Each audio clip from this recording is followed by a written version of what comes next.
Señoras y señores legisladores, señor presidente de la Honorable Cámara de Diputados, constituye para mí un honor hablar a nombre de la bancada del PRI en la Cámara de Diputados. Gracias, señor coordinador. En medio de las conmemoraciones del bicentenario del inicio de la Guerra de la Independencia y del centenario del inicio de la Revolución Mexicana, es pertinente mencionar que ambas gestas encauzaron la resolución de las luchas, levantamientos, de la guerra civil, de los enfrentamientos internos que parecían inacabables a través de la legislación. Así es, el pueblo de México, el de hace 2 siglos, el de hace 1 siglo, ha encontrado en el acuerdo formal plasmado en el Decreto Constitucional para la Libertad de la América Mexicana, signado en Apatzingán en 1814, posteriormente en la Constitución de 1824 y 1 siglo después, en la Constitución General de la República de 1917, la síntesis, la amalgama de preceptos y propósitos que hizo posible superar la etapa cruenta de la independencia y la etapa armada de la revolución. Ha sido la ley, el pacto básico de los mexicanos para superar los momentos críticos que han asolado a la patria. Han sido la ley y la potestad de los legisladores. Por ello, reitero mi respeto y admiración por cada una y cada uno de ustedes, compañeros legisladores. A cada quien le avala una biografía de lucha y de representación. Por encima de antagonismos e ideologías encontradas, les aprecio por su opción por la política civil y civilista, por el robustecimiento de la democracia.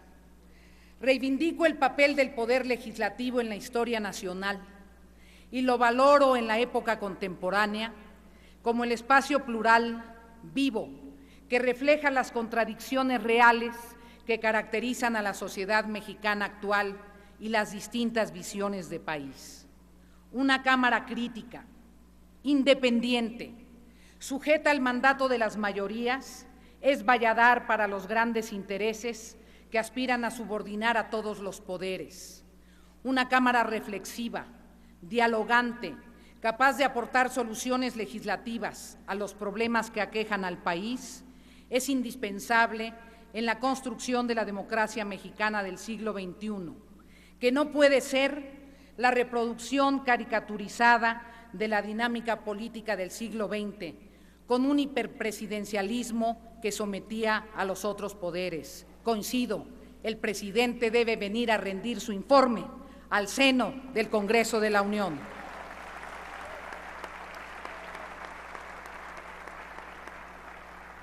La capacidad de resolver democráticamente el proceso de transición mexicana radica en buena medida en vitalizar el equilibrio entre los poderes, generar una sinergia positiva en favor del desarrollo nacional y no un ejercicio sistemático de descalificación que no solo socava al poder que lo padece, sino deteriora la democracia representativa en su conjunto. Revisemos y perfeccionemos el funcionamiento del Poder Legislativo. Logremos legislar de manera más expedita, vinculemos a la ciudadanía en las consultas y aportaciones, pero lo que verdaderamente acreditará a las cámaras ante nuestro pueblo es ser fieles a su representación y a la defensa de sus intereses y expectativas. La agenda legislativa del Grupo Parlamentario del PRI está acordada y es producto de una reflexión colectiva. Actuaremos como lo que somos, una fuerza política responsable y comprometida con las causas de las mayorías nacionales, con la vigencia del Estado de Derecho y de la soberanía nacional. De los independentistas, asumimos el legado del ideario de Morelos y de la estirpe liberal que hizo posible al México del siglo XIX. Se alimenta nuestra convicción federalista y en favor del Estado laico. Federalismo y laicismo animan nuestra visión en la legislación presupuestal y en la organización que debe darse en la reorganización a través de la reforma del Estado Nacional. Por los revolucionarios, ahora en el centenario del inicio de la Revolución, tenemos que levantar el rostro y denunciar, con voz que taladre conciencias e indigne voluntades, que las condiciones de miseria y marginación de millones de mexicanos encrespan y exigen que el ideal de justicia social que dio sentido y razón al movimiento de 1910 siga siendo compromiso a cumplir. De ahí que resulta indispensable un cambio radical en la política social del poder público para incidir eficazmente en la erradicación de la pobreza. Así se expresó en la plenaria del Grupo Parlamentario del PRI. Tal y como está diseñada la política social mexicana, no combate la pobreza, no reduce la desigualdad, no eleva el desarrollo humano y no resuelve el contraste regional. Es inadmisible que en solo 3 años y medio la pobreza se haya incrementado en más de 8 millones de personas. Como verdadero homenaje a los héroes que nos dieron patria, más que el boato de los festejos y la presunta asunción de sus valores por aquellos cuyos ascendientes fueron quienes confrontaron los nobles ideales de nuestros próceres, propongo un ejercicio generalizado de políticas públicas y de asignación de recursos para que se garanticen los niveles básicos de vida digna, de justicia social a toda la población mexicana, en lugar de asistencialismo, mínimos de bienestar garantizados como derechos exigibles para todos los mexicanos.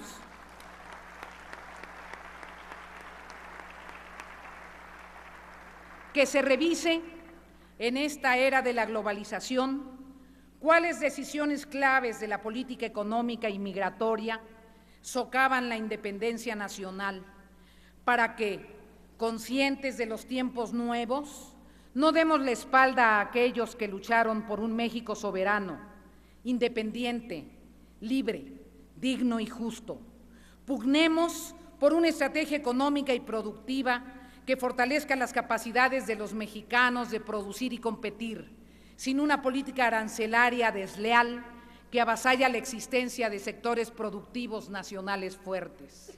Compañeras y compañeros legisladores, se ha pretendido concentrar el debate nacional en la problemática de seguridad. Es explicable porque en ese ámbito estamos viviendo una situación trágica, sin precedentes, que lacera el ánimo general, pero también puede ser un subterfugio para que no discutamos los problemas estructurales de desempleo, de pobreza, de errores estratégicos en el desarrollo.